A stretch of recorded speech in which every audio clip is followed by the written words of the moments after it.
Stay invisible tonight. The words were quiet, almost polite, but they landed like a rule Naomi Carter had been following her entire marriage without realizing it. And as the valet doors swung open to a $20 million mansion glowing under gold lights, she felt it again.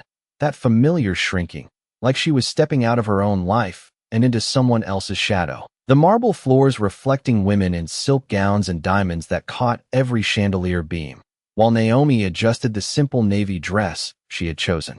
Carefully, something modest, something safe, something that wouldn't draw attention, because attention, she had learned, was something her husband only valued when it belonged to him. Ethan Brooks walked ahead without looking back, already laughing, already shaking hands, already becoming the man the room expected him to be, and Naomi followed 3 steps behind, not beside him, never beside him. The music was soft, expensive, the kind that didn't ask to be heard but demanded to be felt. And everywhere she looked there were people who seemed certain of their place in the world, people who didn't hesitate before speaking, before smiling, before existing. Naomi paused near a mirrored column, catching her reflection for half a second, wondering when she had started blending into background so easily, wondering when being present stopped meaning being seen. Then she heard it, her husband's voice, brighter now, lighter, introducing someone.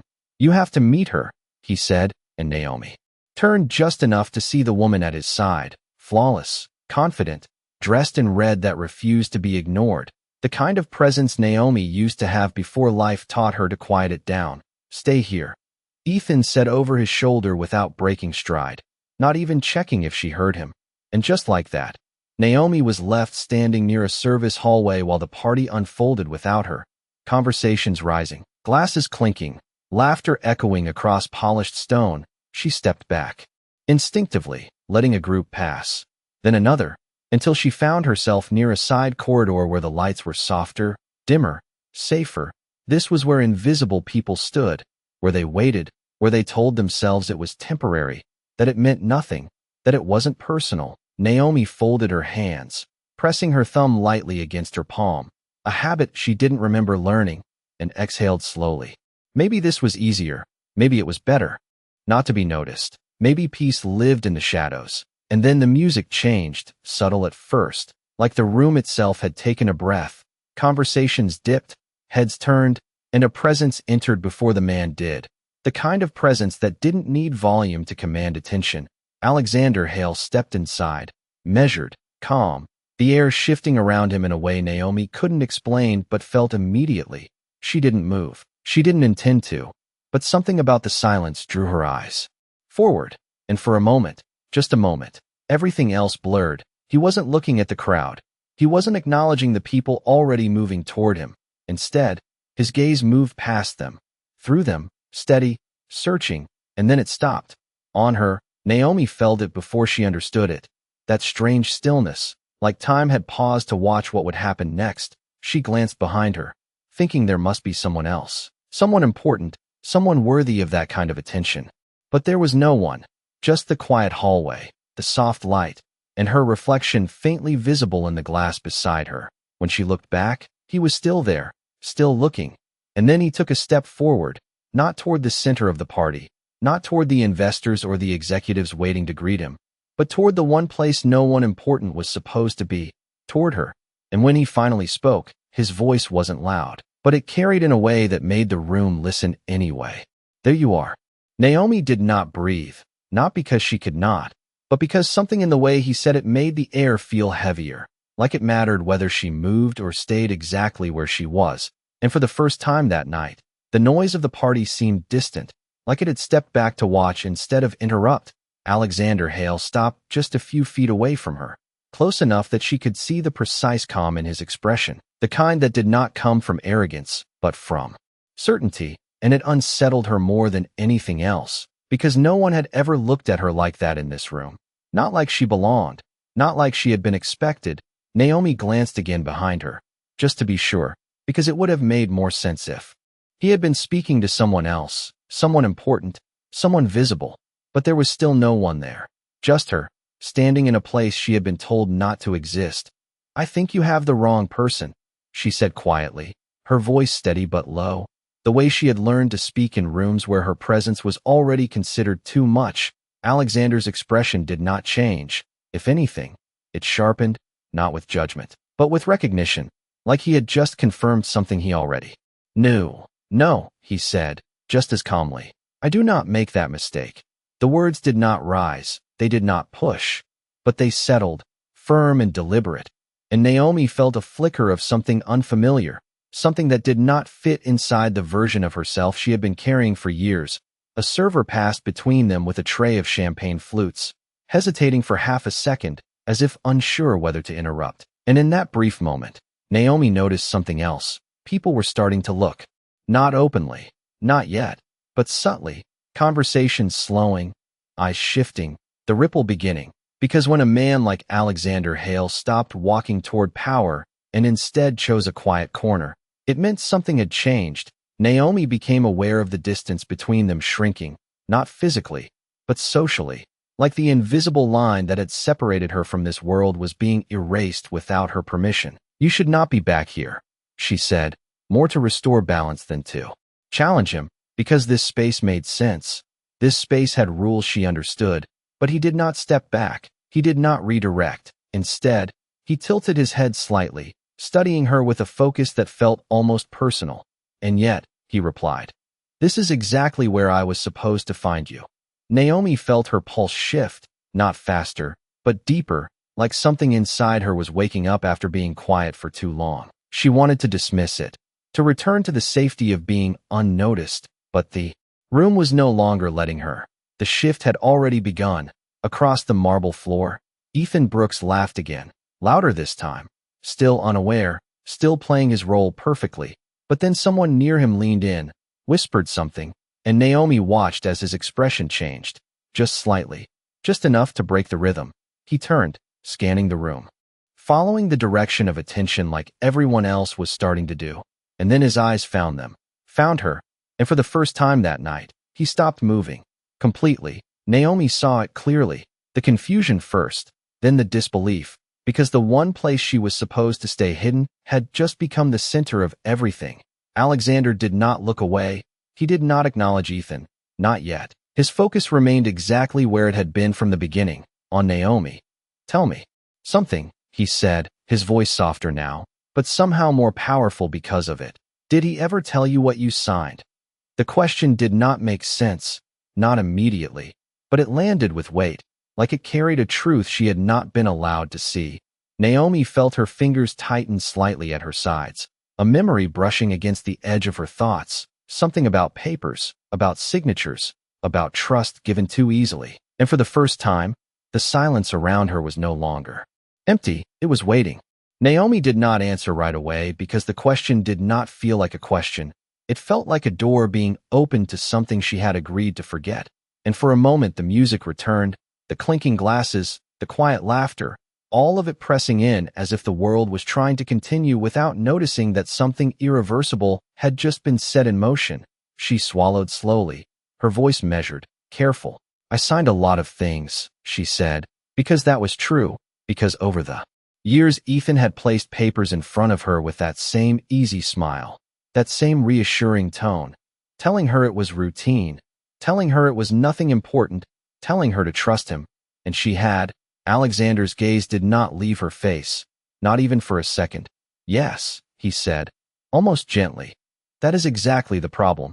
The words settled between them, not harsh, not accusing, but undeniable. Naomi felt something shift again, deeper this time, like the quiet part of her that had accepted everything without question was starting to resist. Across the room, Ethan was already moving toward them, faster now, his expression tight, controlled, the kind of control that only appeared when something had slipped beyond his reach. People stepped aside for him without realizing they were doing it, the ripple widening. Naomi could feel the attention now, no longer subtle, no longer distant. It was here, surrounding them, waiting for an explanation. "Naomi," Ethan said as he approached, his voice low but firm, the version of himself he used when he needed to correct something quietly before it became public. "What are you doing back here?" The question sounded simple, but it carried instruction, expectation, and a warning all at once. Naomi turned slightly toward him, not fully, not the way she used to. Something in her posture had changed and she could feel it. Even if she did not yet understand it, Alexander did not move, did not step aside, did not acknowledge Ethan's authority in the space. Instead, he spoke first, his tone unchanged. I was just asking your wife a question. The word wife hung in the air longer than it should have, heavier than it had any right to be. Ethan's jaw tightened for a fraction of a second, barely noticeable unless someone was looking for it. Naomi noticed it, because for the first time, she was looking, really looking. This is not the place, Ethan said quickly, his attention flicking to the surrounding guests, calculating, managing. If you need something, we can talk later. But Alexander's expression remained still, almost curious, as if he had expected that response. No, he replied. Later is what created this situation. Naomi felt her heartbeat steady instead of race, which confused her more than anything else, because this should have been overwhelming. It should have been uncomfortable, but instead it felt clear, like the fog that had followed her for years was finally lifting. You told her those were standard documents, Alexander continued, his voice calm, controlled, every word precise. You told her they were for tax purposes, for efficiency, for convenience. Ethan let out a short breath, almost a laugh, but it did not reach his eyes. They were, he said, quick, confident, practiced. This is being taken out of context, but Naomi felt it then, that memory pushing forward, clearer now, sharper, the late nights, the signatures, the way he never let her read too long, the way he always guided her hand to the last page. Just sign here, he would say, always here, always quickly, always with that same reassuring smile.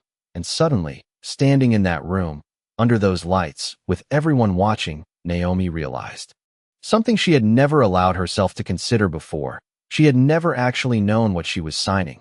Not really, not fully, not once. Alexander's voice cut through the silence again, softer now, but impossible to ignore. You did not just sign papers, he said, looking directly at her. You signed control. The word landed differently, heavier than anything else he had said. Because control was not something that could be misunderstood, Naomi's fingers curled slightly at her sides. Again, but this time it was not out of habit, it was out of awareness, and for the first time since she stepped into that house, she was no longer wondering where she belonged. She was starting to wonder what had been taken from her. The word control did not echo. It settled, heavy and precise, like something that had always been there but had never been named. And Naomi felt the shift fully now, not outside, not in the room, but inside herself, a quiet alignment that made everything sharper, clearer, undeniable. Ethan exhaled again, this time slower, as if recalibrating, as if choosing a different version of the story.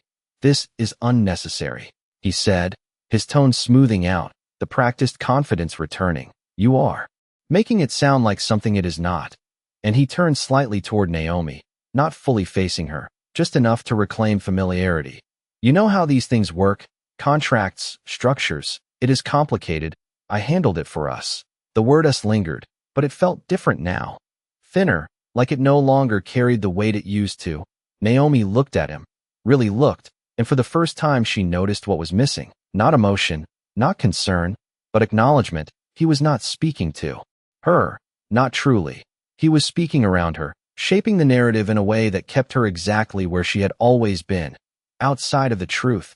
Alexander did not interrupt. He did not need to. The silence itself was doing the work, stretching just long enough to let the difference settle.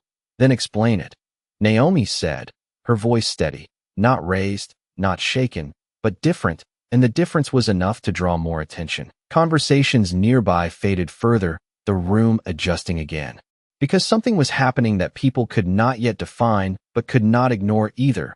Ethan hesitated, only for a fraction of a second, but it was there, visible now, because Naomi was watching for it. It is exactly what I said, he replied, a touch quicker this time. Standard transfers, liability protection, it keeps things efficient, but the words felt rehearsed, like they had been used too many times in too many situations, and for the first time, Naomi heard them as they were, not explanations, but deflections. Alexander's gaze shifted slightly, not away from Naomi, but enough to include Ethan in the space without granting him control of it. Efficient for whom? He asked, and the question was simple, but it carried weight, the kind that did not allow easy answers.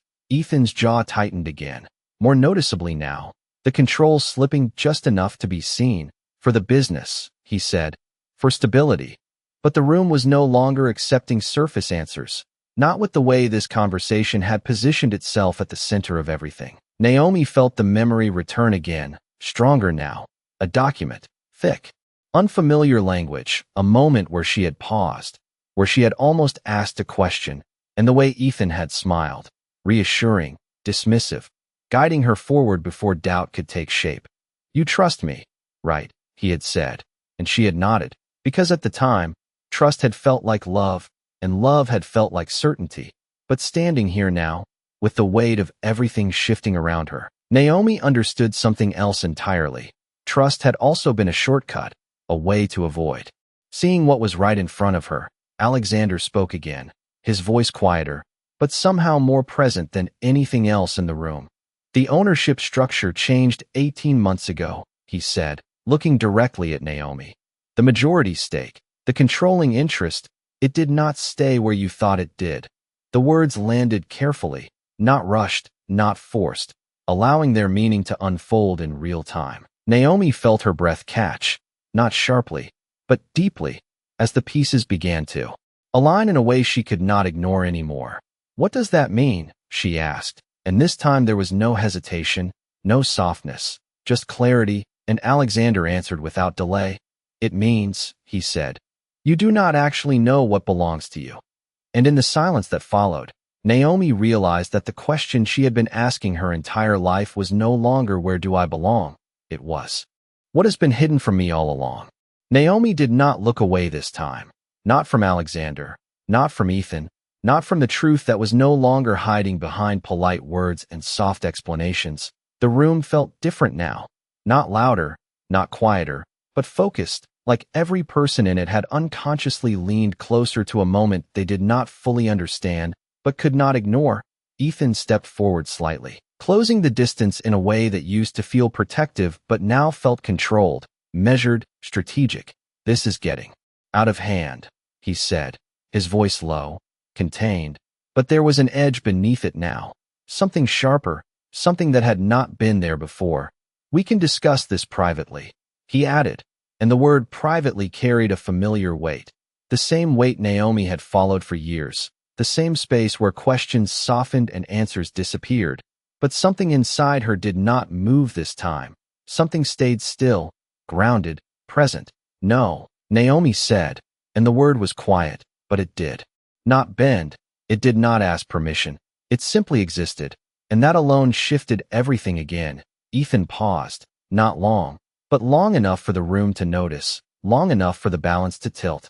Naomi, he said again, this time more carefully, adjusting his tone, softening it, reaching for something familiar. You are misunderstanding what he is saying. But Naomi's eyes did not leave his, and for the first time, she was not searching for reassurance in them. She was searching for truth. And what she saw was not confusion, not concern, but calculation, the kind that rearranges facts instead of revealing them. Alexander remained still beside her, not stepping in, not interrupting, allowing the moment to unfold exactly as it needed to. Then explain it here, Naomi said, her voice steady, clear, and now undeniably present. Explain it so I understand. And there it was. The shift fully realized. She was no longer asking to be guided. She was asking to be informed, and that was something Ethan had never prepared for. A murmur moved through the edges of the room, subtle but real, because power does not just change in silence. It echoes, it reflects, it makes people turn their heads and reconsider what they thought they knew. Ethan's smile returned, but it was tighter now, thinner. There is nothing to explain, he said. Everything is exactly as it should be.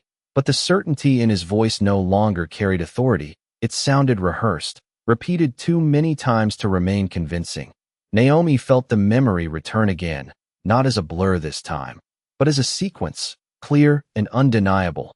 The pen in her hand, the pages she did not read fully, the way he stood just behind her, guiding, encouraging, moving the process forward before doubt could take shape. It is just paperwork, he would say, always just, always minimizing, always closing the door before she could step through it. And now, standing in front of him, she realized something else. She had never been part of those decisions. She had only been part of the signatures. Alexander's voice entered again, calm, precise, but now carrying a sharper clarity. The holding company was restructured, he said. Assets were reassigned, voting rights were transferred, and the controlling shares were placed under a different authority. Each phrase landed carefully, building, layering, revealing. Naomi felt the meaning settle slowly, not all at once, but enough to change everything. Whose authority? She asked, and this time her voice did not hesitate. It did not soften. It met the moment exactly where it stood. Alexander looked at her, not past her, not around her, directly at her. That is the part you were never told, he said, and then, after a pause that stretched just long enough to shift the air in the room, he added, because if you had known, you would have realized something much sooner. Naomi's breath slowed, her thoughts aligning in a way they never had before. Realized what?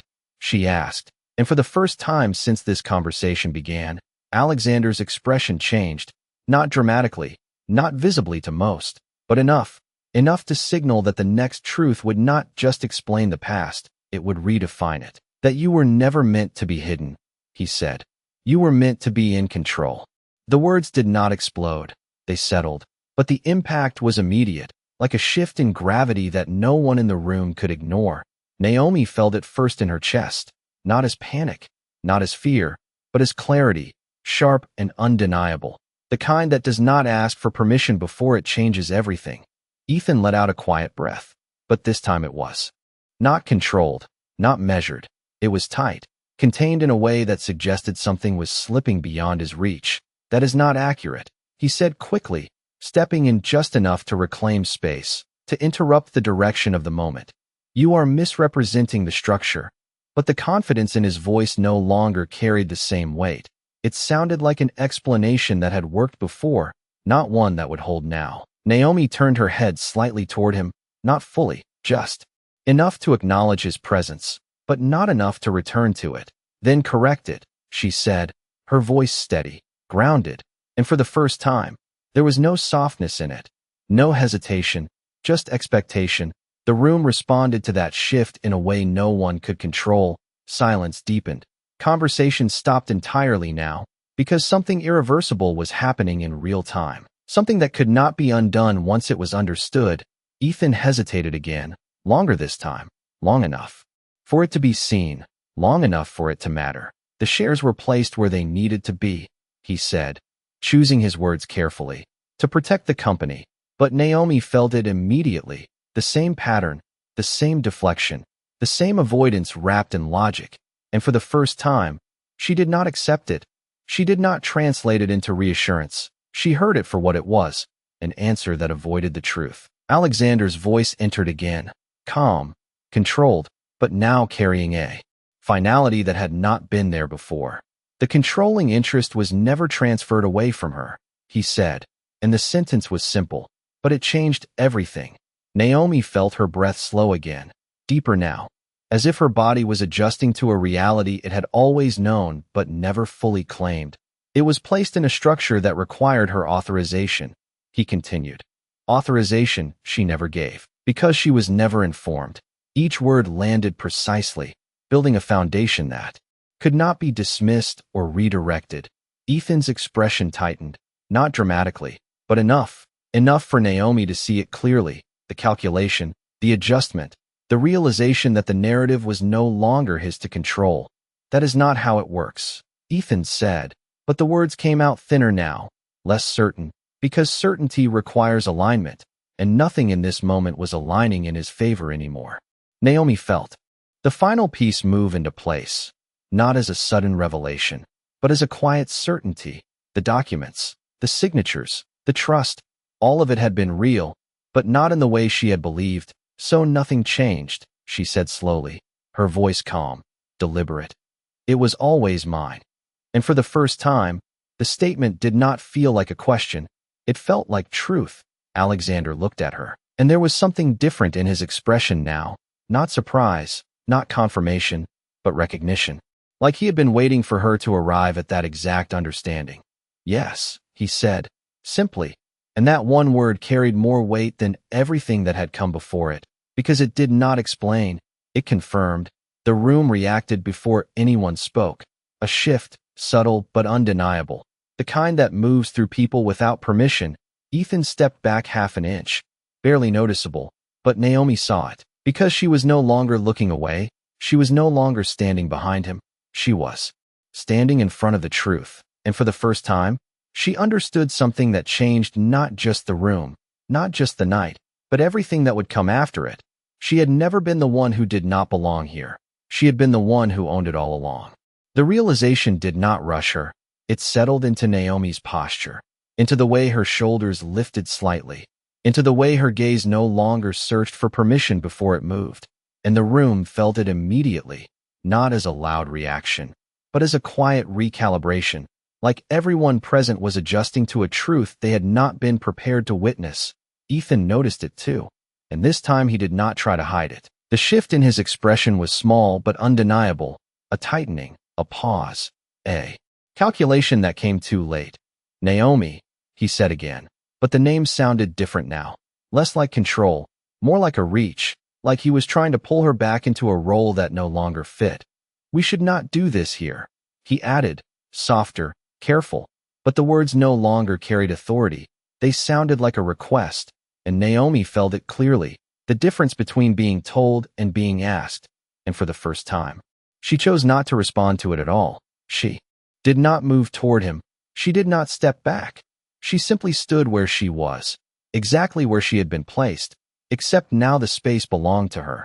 Alexander remained beside her, not leading, not directing, just present, allowing the moment to belong to her entirely, which made the silence even more powerful, because it was no longer being filled for her, it was being held by her. Naomi let her eyes move across the room slowly, deliberately, taking in the faces that had once blurred together into something distant and unreachable. Now they were clear, individual, watching, waiting, and she realized something else. They were not just observing her, they were reassessing everything they thought they knew. You built all of this, Ethan said quickly, stepping in again, his voice gaining urgency. It is because of me that any of this works. And the words landed differently now, not as pride, not as partnership, but as a claim, and Naomi heard it for what it was, not contribution, but ownership he had assumed without question. She turned her head slightly, meeting his eyes fully this time, and there was no hesitation in her expression, no softness left to interpret. No, she said, and the word was quiet, but it carried something new, something final. I allowed you to build it. The distinction was subtle, but it changed everything. The room responded again, not with sound, but with attention, the kind that sharpens, that focuses, that recognizes a shift. In power even before it is fully declared, Ethan opened his mouth to respond. But for the first time, the words did not come easily, because there was nothing left to reshape, nothing left to redirect. The truth had already moved past him. Alexander's voice entered once more, not to interrupt, but to confirm what was already unfolding. The board will recognize her authority, he said, calm, precise. The structure was designed for it, whether it was used or not, and that was the final layer. The external validation, the piece that moved this from personal realization to public reality. Naomi felt it settle completely now, not as a possibility, not as a question, but as fact. And in that moment, the years of being overlooked, redirected, minimized, all aligned into something she could finally see clearly, not as mistakes, not as accidents, but as a pattern she no longer had to accept. She took a small step forward, not dramatic, not forceful, just enough to shift her position into the center of the space she had once been pushed out of, and the movement alone was enough to draw every eye fully onto her. Because presence, real presence, does not need volume to be recognized. Ethan stepped back without realizing it. A fraction, a reflex, but it was visible, and Naomi saw it. Because she was no longer looking down, she was looking directly at the reality in front of her, and for the first time, she did not feel like she had entered someone else's world. She felt like she had finally arrived in her own. No one spoke, not because there was nothing to say, but because everything that mattered had already been said, and now the room was waiting to see what Naomi Carter would do with it. The silence was no longer empty. It was charged, expectant, like the moment before something irreversible takes shape. Naomi stood there, not frozen, not overwhelmed, but still in a way that felt deliberate, like she was allowing the weight of the truth to settle fully before she moved, before she acted, because, for the first time, the next step was hers to decide, not guided, not suggested, not quietly arranged behind closed doors. Ethan shifted again, a subtle movement. But now every small change was visible, every adjustment carried meaning. "This is unnecessary," he said, but the words had lost their edge. They sounded like an attempt to regain ground that had already slipped away. "You are overcomplicating something simple," he added, reaching again for familiarity, for the version of reality that had always worked in his favor. But Naomi did not respond immediately. She let the words pass through the space without catching them, without reshaping herself around them. Instead, she turned her attention forward, not toward him, not toward Alexander, but toward the room itself, toward the people who had once felt distant and unreachable, and now stood watching her with something entirely different in their eyes: recognition, not of who she had been presented as, but of who she actually was.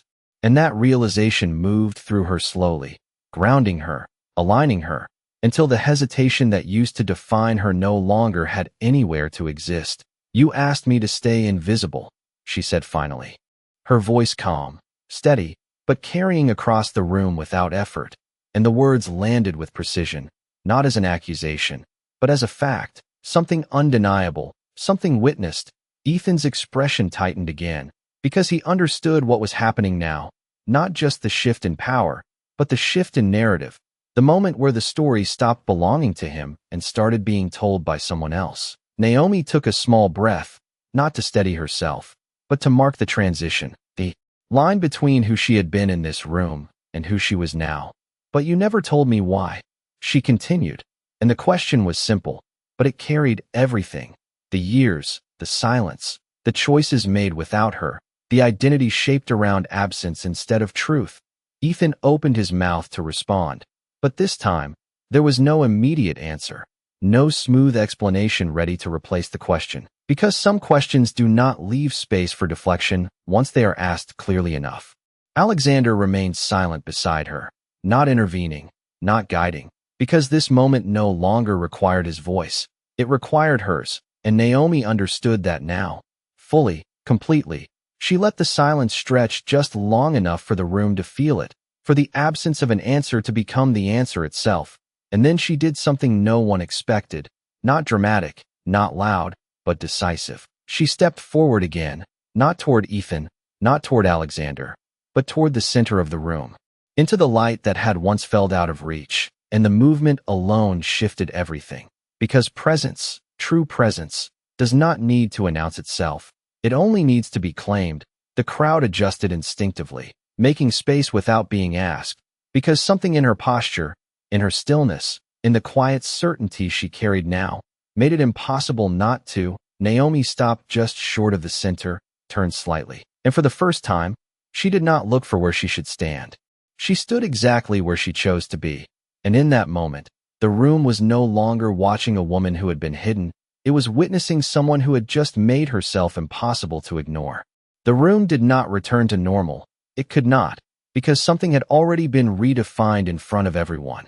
And once truth takes shape, it does not quietly step back into the shadows. Naomi could feel it in the way people held their posture now, in the way conversations did not resume but lingered just beneath the surface, waiting, watching, measuring what would happen next. She stood in the center of it all, not as someone seeking approval, but as someone who no longer needed it. And that difference changed everything. Ethan moved again, more direct this time, stepping closer into the space she had claimed.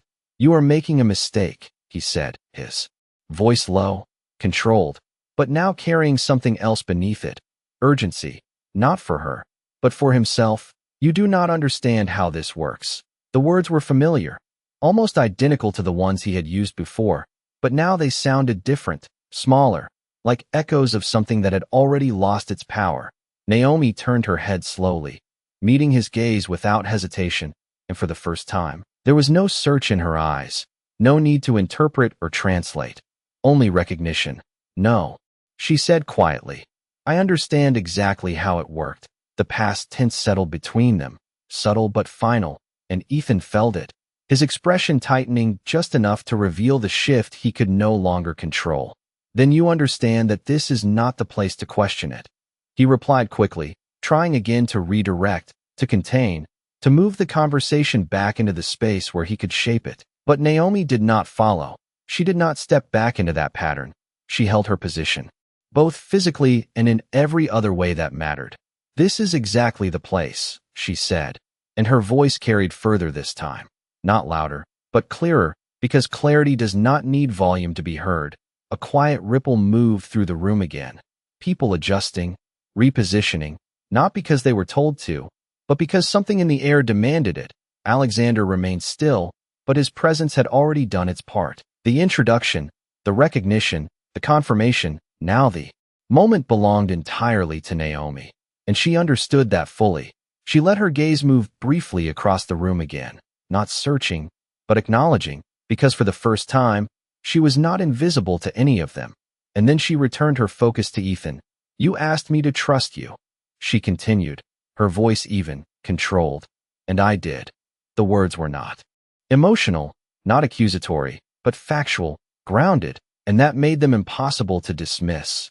Every document, every decision, every time you said it was easier if you handled it, I agreed. She added, and the weight of those moments settled into the silence around them, because now they were being seen, not as small choices, but as a pattern, as a system, as something intentional.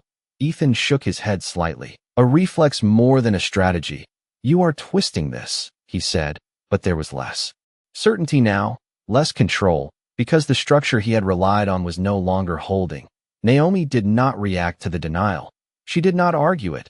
She simply moved past it, because the truth no longer required agreement to exist. So here is what I am going to do, she said, and the shift in her tone was immediate, not louder, not sharper, but decisive, the kind of tone that signals action instead of reaction, the kind that does not wait for permission, and the room responded instantly. Attention sharpening, silence deepening. Because this was no longer about what had happened, it was about what would happen next. Naomi paused for just a second, not out of hesitation, but to let the moment settle into place, to let every eye remain exactly where it was. And then she continued, I am going to review everything. Each word deliberate, clear, controlled. Every agreement, every transfer, every structure that was put in place without my understanding. And with each phrase, the direction of the night shifted further, moving away from revelation and into consequence. Ethan's expression changed again, not dramatically, but enough to show that this was no longer something he could contain with words alone. Naomi took a small breath, not to steady herself, but to complete the thought, to anchor it fully in the space around her. And after that, she said, her voice unwavering, I will decide what happens next. And in the silence that followed, it was no longer a question of who belonged in that room. It was a question of who would remain once she did. No one interrupted her, not because they agreed, not because they understood everything she had just said, but because something in the way she said it made interruption feel irrelevant, like trying to stop something that had already moved beyond reach. Naomi could feel the shift settle fully now, not just in the room, but in the way people were looking at her, no longer as a background presence, no longer as someone attached to another name, but as the center of something that mattered, and that recognition carried weight, the kind that changes how people stand, how they listen, how they remember. Ethan did not step back this time. He held his position, but there was a difference in the way he stood, less certain, less anchored, like the ground beneath him had shifted in a way he could not immediately correct. You are overreacting, he said, and the words came quickly, too quickly, like they were meant to regain control before it slipped further. This is business, not personal. But Naomi heard the distance in it, the attempt to separate what had just happened from what it meant, and for the first time, she did not accept that separation. She did not allow the moment to be reduced into something manageable. It was always personal, she replied, her voice calm, but firm, because the truth does not need intensity to carry impact. It only needs clarity. A quiet murmur moved through the edges of the room again, not loud enough to break the silence, but enough to confirm that everyone understood what was being said, that this was no longer a private disagreement. It was a public reckoning. Ethan exhaled slowly, adjusting again, searching for a new angle, a new approach. You do not have the full picture, he said, softer now, more controlled. There are reasons for how things were done. And the words almost sounded reasonable, almost sounded like something Naomi would have accepted before, but not now, not after everything had been placed in front of her without distortion. Then you should have told me, she said, and the simplicity of it made it impossible to avoid, because the truth, when stripped of explanation, often reveals exactly where it was withheld. Ethan's silence answered before he could. Just a second, just a pause, but enough to confirm what words could no longer hide. Naomi felt that confirmation settle into her understanding, not as anger, not as regret, but as awareness. And awareness does not rush, it anchors. Alexander shifted slightly beside her, not forward, not back, just enough to signal presence without taking focus, because this moment did not belong to him anymore. It belonged to what Naomi chose to do next, and she understood that. She let her gaze move across the room once more, slower this time, taking in the faces that would remember this night, the people who would carry this shift into every conversation that followed, every decision that would be influenced by what they had just witnessed. And then she returned her focus forward, not to Ethan, not to Alexander, but to the space itself, to the position she now occupied. Without hesitation, "You said this was business," she continued, her voice steady, deliberate. "So let us treat it like business." The statement changed the direction again, subtly but completely, because business does not rely on emotion. It relies on structure, on clarity, on authority, and Naomi now held all three. Ethan's expression tightened again, because he understood what that meant, not just for the moment, but for everything that would follow it. "You do not want to do this here," he said, but the words no longer carried weight. They sounded like a suggestion, not a boundary, and Naomi did not respond to them. She did not need to. Instead, she took another small step forward, fully into the center of the room now, fully into the role she had been kept from without realizing it. And the movement alone shifted the final balance, because now there was no space left to interpret, no room left to question who held the authority in this moment. She stopped, lifted her gaze slightly, and spoke with a calm that carried further than any raised voice ever could.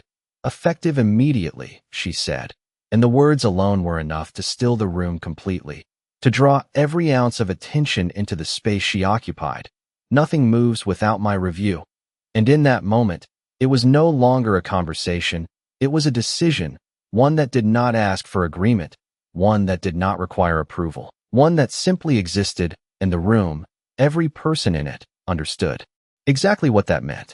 The words did not fade, they stayed in the air, clear and irreversible, and the room adjusted around them in a way that no one could control, because authority, once claimed with certainty, does not ask for space, it creates it. Naomi could see it now in every subtle movement, the way people straightened slightly, the way their attention sharpened, the way the energy of the room reorganized itself without a single instruction being given.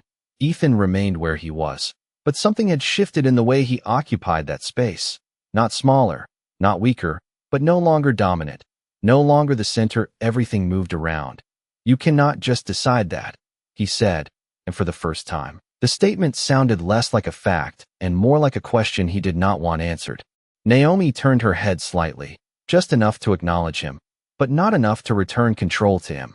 "I already did," she replied, and the simplicity of it made it final, because decisions, when spoken with certainty, do not require explanation to take effect.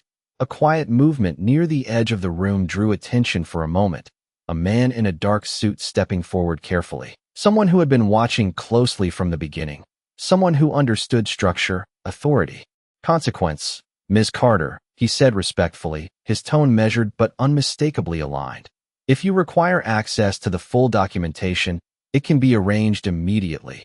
And that was it. The first external confirmation, not from power, not from influence, but from recognition, the system itself responding to her, not to Ethan, not to anyone else, but to her. Naomi felt it settle completely now, not as a realization, but as a position, something she was no longer stepping into, but standing in fully.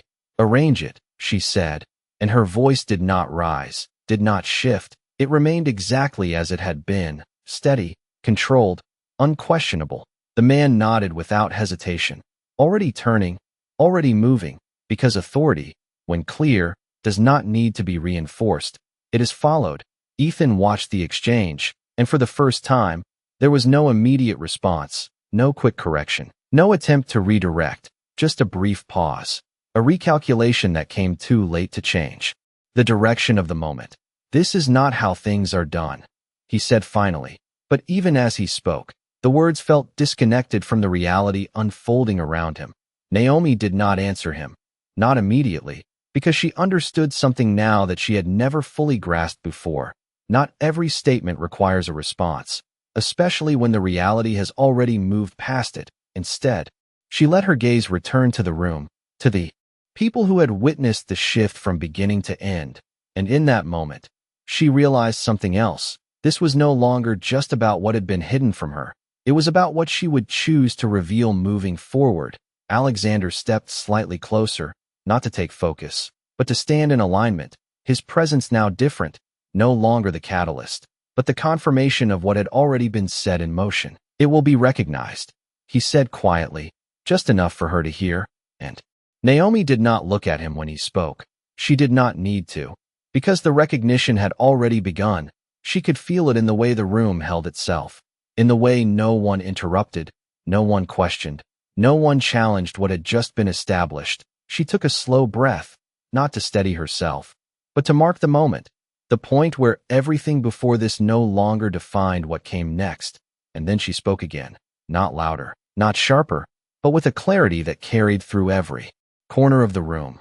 "We will review everything," she said, and the words were not a continuation, they were a direction. "And we will correct anything that was placed without my knowledge." The phrasing was precise, deliberate, leaving no room for misinterpretation, no space for avoidance. Ethan's expression shifted again, not dramatically, but enough to show that this was no longer something he could contain or reshape. Naomi did not look at him this time, not because she was avoiding him, but because she no longer needed to measure herself against his reaction. She had moved beyond that, and the room understood it, even if they could not explain it, because what they were witnessing was not just a change in authority, it was the emergence of it, clear, undeniable, and already in motion. The room no longer felt like a party. It felt like a threshold, a place where something had ended and something else had already begun, and no one inside it could pretend they had not witnessed the shift. Naomi stood at the center of it with a calm that did not need to be performed, because it was no longer something she was trying to become, it was something she already was. Ethan remained still for a moment longer, as if waiting for something to change, for someone to step in, to correct, to interrupt, but no one did, and that absence said more than anything else could have.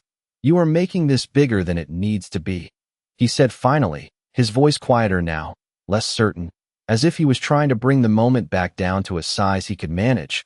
But the room did not respond to that. It did not shrink, it did not soften. It held exactly where Naomi had placed it, and she did not look at him when he spoke, not out of avoidance, but because she no longer needed to anchor herself to his version of reality. "It was always this big," she said, and her voice carried the same calm clarity, not rising, not forcing, just stating what had already been revealed. The difference now was that everyone else could see it too. A quiet shift moved through the crowd again, not disruptive, not chaotic, but intentional. People repositioning themselves, not away from the moment, but closer to it, because something important was still unfolding, something not yet finished. Alexander remained beside her, his presence steady, but unobtrusive, the role he had played complete, now simply standing as a witness to what Naomi would do next. And Naomi understood that fully. She let the silence stretch again, not to create tension, but to allow space for what needed to be understood, for what needed to settle. And then she moved, not quickly, not dramatically, but with intention, turning slightly toward the direction where the executives and advisors stood, the ones who would carry out what had just been set in motion. "You will receive formal instructions in the morning," she said, her tone shifting just enough to signal structure, to signal process, to signal that this was no longer a moment. It was a transition, and the words were received immediately, not questioned, not challenged, simply accepted, because authority, once established, does not need to be repeated to be recognized. Ethan watched her as she spoke, and for the first time, there was no interruption, no attempt to redirect, just a quiet stillness, as if he was finally seeing the situation for what it was instead of what he wanted it to be.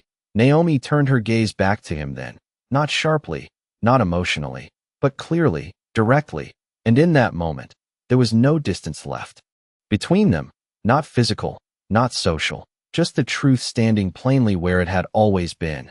"You should have told me," she said, and the words were not heavy, not dramatic, but they carried a finality that could not be undone, because they were not about the moment, they were about everything that had led to it.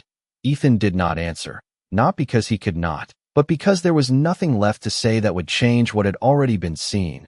Naomi held his gaze for a second longer, just long enough to confirm what no longer needed explanation, and then she stepped past him, not brushing against him, not acknowledging the space he once occupied as something she had to navigate around, but simply moving forward, because that was what came next. The crowd parted again without being asked, without hesitation, creating a path that had not existed for her before this moment.